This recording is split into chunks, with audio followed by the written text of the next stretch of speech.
मो ना श्री निमाई चरण दास गुरु श्री अक्षय देवदास महाराज गोमती आश्रम सिल्लो ब्राह्मण खंड रघुनाथपुर कटक।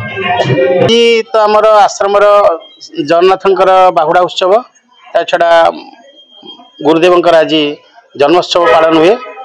प्रति वर्ष एमती बहु आडंबर सहित जगन्नाथंकर बाहुड़ा जन्मोत्सव गुरुदेवंकर जन्मोत्सव पालन करा जाए। बहु भक्त मानकर समागम हुए। आमर कटक भुवनेश्वर पुरी जाजपुर केन्द्रापड़ा जी जो सब भक्त अच्छा समस्ते उत्सव को आसती समस्त श्रद्धा विश्वास एवं आदर सहित गुरुदेवंकर जन्मोत्सव पालन करा जाए। आम समस्ते खुशी जे प्रभुंकर जन्मोत्सव गुरुदेवंकर जन्मोत्सव तथा बाहुड़ा उत्सव उभय एककालीन पड़ी आमको बहुत आनंद लगे और बहुत उत्सवटा बहुत आनंदर सहित पालन हुए। राधे राधे।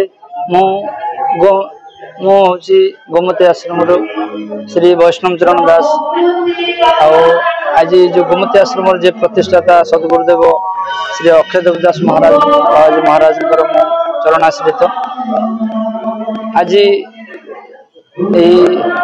पवित्र उत्सव ये जो जनसमागम है जनसमागम बाबा महाराज आज प्राकट्य महोत्सव जन्म महोत्सव आज बाबा को 77 वर्ष पूर्ण हो जाए।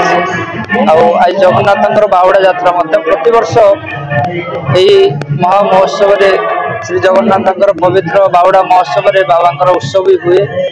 प्राय आमर जिते आखपाखर भक्त कटक भुवनेश्वर पुरी जिते भक्त मान सब अच्छा समस्त को निमंत्रण करा जाए।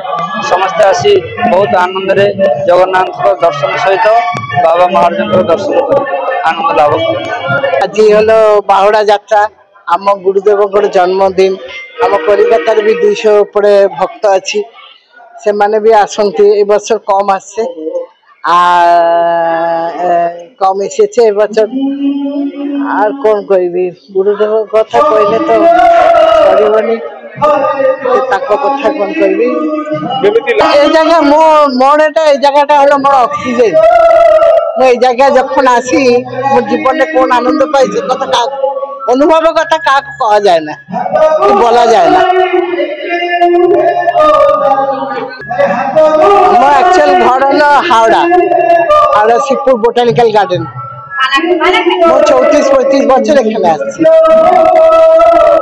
34-35 वर्ष जो आनंद मु पाऊँ मु कलिकता आज मोर 62 वर्ष बयस है आसूची 28 वर्ष ठार अनुभव कौन कहबी प्रत्येक मसरे मुझे आसी जगह कारेन्ट किसी अच्छी बोले मुझे ना